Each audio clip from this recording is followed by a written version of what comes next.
Le agradezco que permanezca con nosotros. Y justo dentro de 2 semanas habrá elecciones en 13 entidades federativas, de las cuales en 12 se va a elegir a nuevos gobernadores.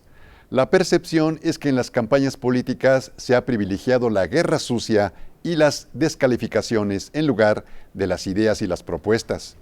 Esta es la opinión de Juan Carlos Castañón, presidente del Consejo Coordinador Empresarial. Desafortunadamente, en general, las campañas electorales rumbo al 5 de junio no han estado a la altura de las circunstancias y de la importancia que reviste el proceso electoral. Con sus honrosas excepciones, ha proliferado la guerra sucia por sobre el debate serio de los problemas de los ciudadanos, las propuestas y las soluciones. Las ideas han quedado opacadas ante la pobreza de los contenidos en las campañas y, en particular, la prevalencia de descalificaciones y acusaciones de presunta corrupción y antecedentes delictivos. El golpeteo cruzado entre los candidatos, violencia, grabaciones telefónicas ilegales y desconfianza creciente en instrumentos fundamentales para la toma de decisiones, como las encuestas y la cobertura informativa. A todos los candidatos que hoy están en campaña, que aspiran a ser gobernadores o presidentes municipales, les exigimos desde la sociedad, en estos días de cierre de campaña, un compromiso muy claro en desarrollo económico con metas específicas, un compromiso muy claro en materia de seguridad pública y educación, un compromiso claro de honrar el discurso anticorrupción con medidas específicas que implementen en sus primeros 100 días.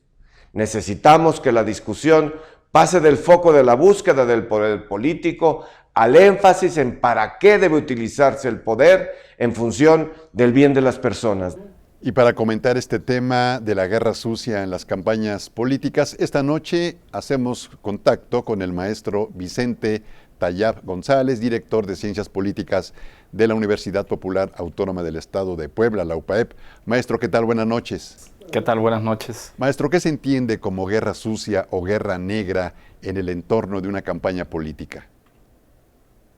Pues mira, es el mensaje que se transmite al elector en torno a denostar al contrincante con el afán, obviamente, de sacar ventaja respecto a quien la provoca, ¿no?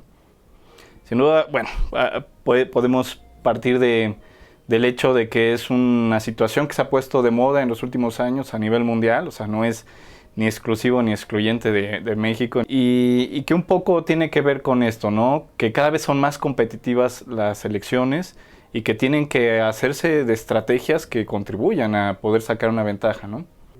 ¿Y la guerra sucia sirve solo para denostar al rival o también aporta votos al que la promueve? Mira, las dos cosas. Porque hay que ver el divorcio que hay precisamente de los partidos políticos respecto a la ciudadanía.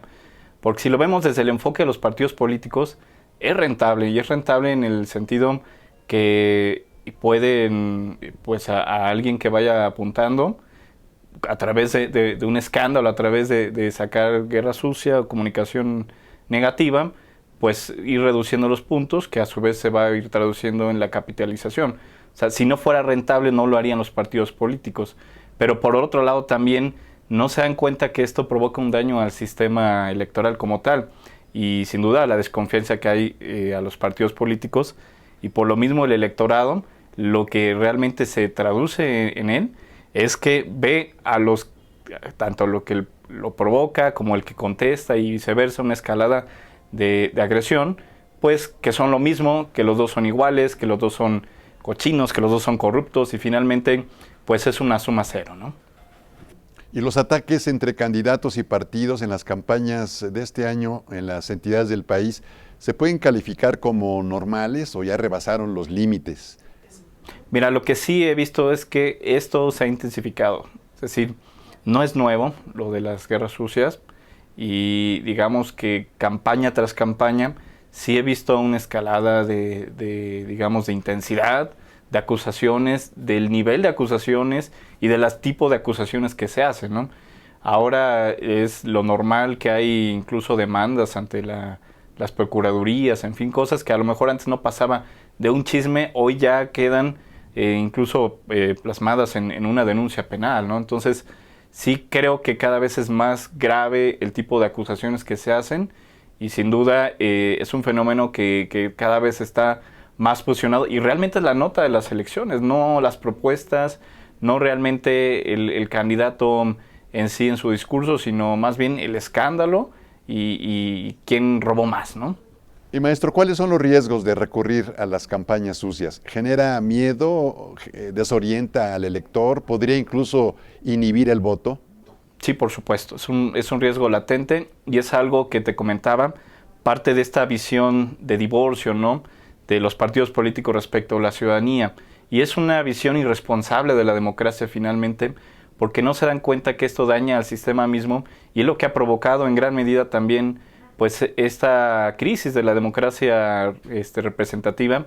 Y por otro lado, no se dan cuenta que quien va a ganar finalmente la elección va a entrar con márgenes de desconfianza altos, es decir, va a entrar con una crisis de gobernabilidad importante y que también va a tener un rechazo desde el principio con el que tiene que digamos, gobernar, y eso se vuelve muy complicado. Entonces, sin duda son de esos grandes riesgos que sumados en sí provocan un daño pues indudable y bastante considerable al sistema político en sí, ¿no?